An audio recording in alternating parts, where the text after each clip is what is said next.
Coucou tout le monde, on espère que vous allez bien et que vous allez passer une bonne journée.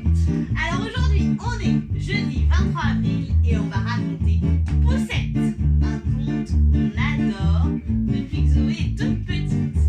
On vous souhaite une belle histoire. Poussette.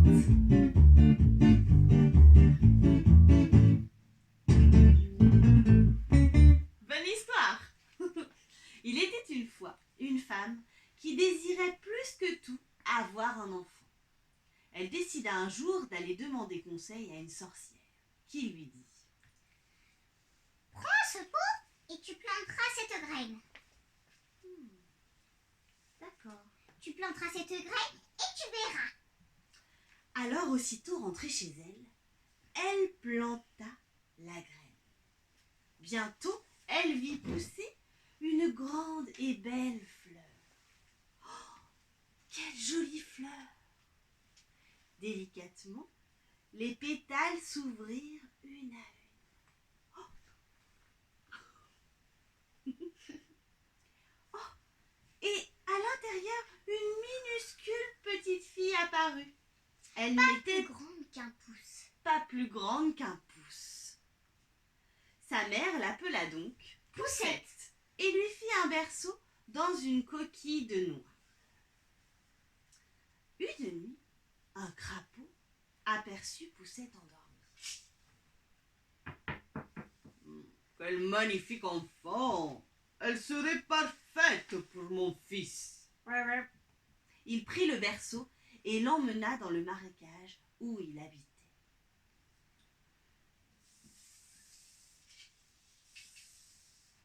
Lorsque Poussette se réveilla, elle se mit à pleurer. « Je te présente mon fils, » s'exclama le crapaud. « Ton futur époux. Vous serez très heureux. » Rah, rah, approuva le fils, fort laid. Puis ils s'éloignèrent, laissant la pauvre fillette sur sa feuille verte. Un poisson, la voyant sangloter, décida de l'aider. Il détacha la feuille et elle partit à la dérive sur la rivière. Une fois dans la forêt, toute seule, l'été et l'automne passèrent, puis vint l'hiver glacé. Poussette, tremblante de froid, quitta les bois pour trouver un abri. Elle arriva devant la demeure de la souris des champs, cachée dans un trou sous la paille. La vieille souris eut pitié de la fillette. Elle la fit entrer et lui donna à manger.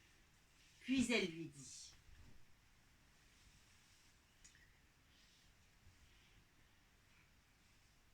« Tu peux rester, mais à une condition. Tu feras le ménage et me liras des beaux contes. » Lui faire le ménage et lui raconter des belles histoires.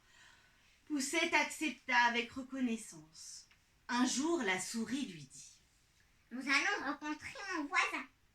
Et il est fort riche. Alors, si tu veux être heureuse, tu peux l'épouser si tu veux. »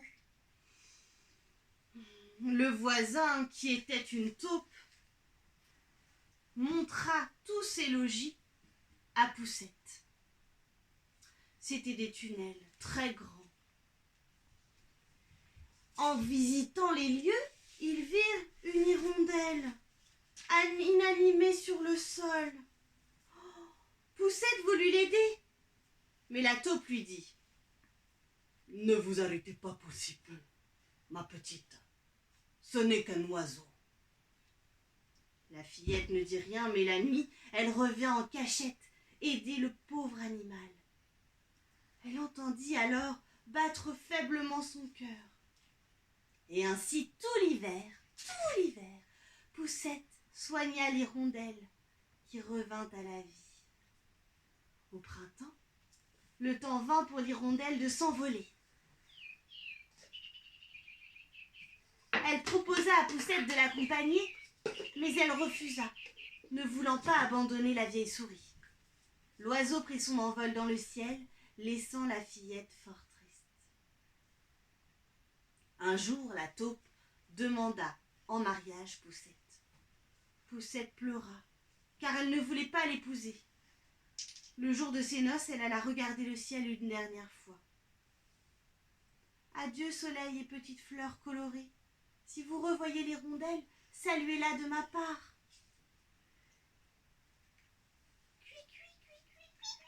Chanta un oiseau au-dessus de sa tête. C'était son amie l'hirondelle. Poussette s'assit sur son dos et s'envola dans le ciel. Ils arrivèrent au sommet d'un ancien palais où l'hirondelle avait fait son nid. De belles fleurs blanches poussaient au soleil et au milieu de l'une d'elles, Poussette vit un petit homme aussi transparent que le verre.